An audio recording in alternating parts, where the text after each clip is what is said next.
বিসমিল্লাহ। হ্যালো বন্ধুরা, দেখেন আমি কিভাবে কচু রান্না করি।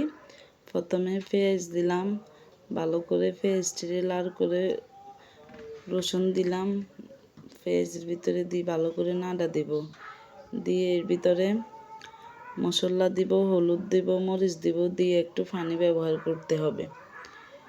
এটিকে ভালো করে কষাতে হবে। তারপরে আমি মাছ দেব, এখানে একটা ইলিশ মাছের মাথা দেব আর কারণ চিংড়ি মাছ যখন ব্যবহার করতেছি এজন্য শুধু একটা ইলিশ মাছের মাথাই দিলাম। এটা দিয়ে ভাঙ্গি রানলে বেশি মজা লাগে। পরে আমি এটা ভালো করে কষিয়ে নিয়েছি। কষিয়ে নিয়ে একটু পানি দিয়ে তারপরে আবার ভালো করে কষাইলাম। ওই পানিগুলো শুকাই আবার পানি দিয়ে কষাইলাম। এরপরে কচুগুলা ঢেলে দিলাম। কচুগুলা দিয়ে পরে কচুগুলা সিদ্ধ করলাম, পানিগুলা শুকাইছে, তারপরে হয়ে গেছে আমার রান্না। যদি বন্ধুরা ভালো লাগে তাহলে লাইক কমেন্ট শেয়ার করবেন আর জানাবেন কেমন হয়েছে রান্নাটা।